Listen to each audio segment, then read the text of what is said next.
Ha Long Bay is one of the world's great natural wonders and is probably the most beautiful tourist destination in Vietnam. It was designated by UNESCO as a World Heritage Site in 1994. Our junk is actually a very fine ship. It comes with excellent accommodations, good food, and a most competent crew. We'll enjoy the food, local music, and a good night's sleep.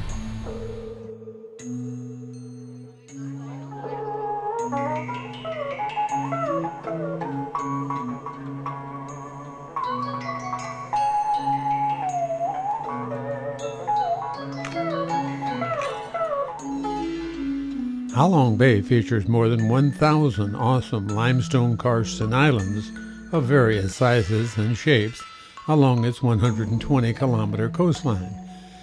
Its waters are host to a great diversity of ecosystems, including offshore coral reefs, freshwater swamp forests, mangrove forests, small freshwater lakes, and sandy beaches.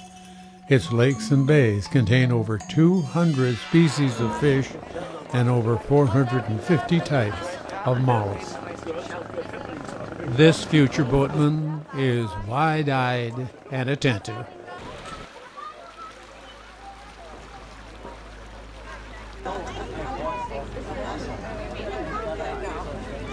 In the beginning of the 19th century, the first two fishing villages in the bay were formed.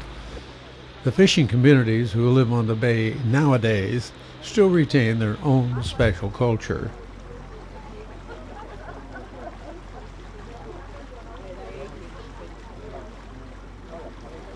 There are 4 residential areas of fishermen living on the bay, about 400 households, totaling approximately 1,000 people. The fishermen live on boats and floating wooden houses a number of miles away from the mainland. Living away from the mainland, however, has always been a struggle, notably in getting the children educated. There is a school for the children here and small stores which stock the basics. Due to rising waters, the people made homes from boats. Though they maintain an ancestral shrine on the mainland, they have no home or land ownership, and their main livelihood is fishing and aquaculture. Apparently men are in short supply. The local school teacher would like to steal our shoreboat captain. UNESCO is helping out with various projects in the area centered on ways to cut down on pollution to the water, over-exploitation of the fish populations, and how to come together as a community to manage the existing resources of Ha Long Bay. Today, the greatest challenges to life in the fishing villages are related to the environment, especially pollution and climate change. The people of the villages operate as a close-knit family, and children as young as 5 are experts at casting nets. They routinely row their small tippy craft or even operate outboard engines with little concern. It seems the little ones learn feats of balance to rival a flying Wallendas. Even the tiniest go along for the ride. As boats come and go in various directions, sometimes towing one another or with passengers clinging to each other's craft, it would seem fingers and even toes are in constant danger.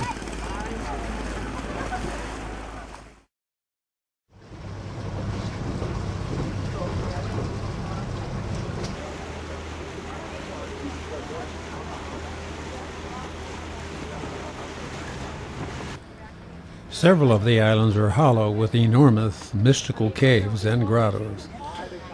This limestone cave area is now heavily developed for tourism. We'll visit one, and after a climb of some 91 steps, the view is spectacular.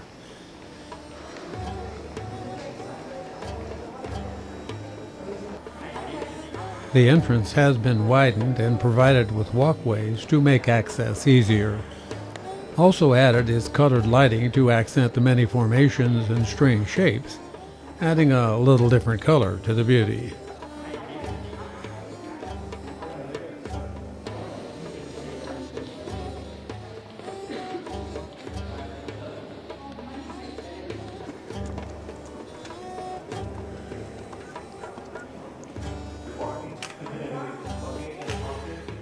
The exit is easy to find and comes with another spectacular view of this far corner of Ha Long Bay.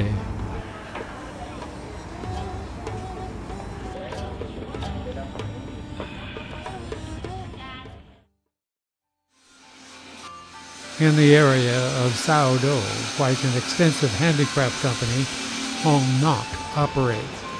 It contains both exterior and interior workshop areas where artisans, many of them handicapped, produce a seemingly endless variety of handmade items.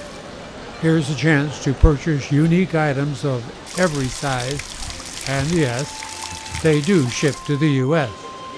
But you might find a number of things to fit into your suitcase.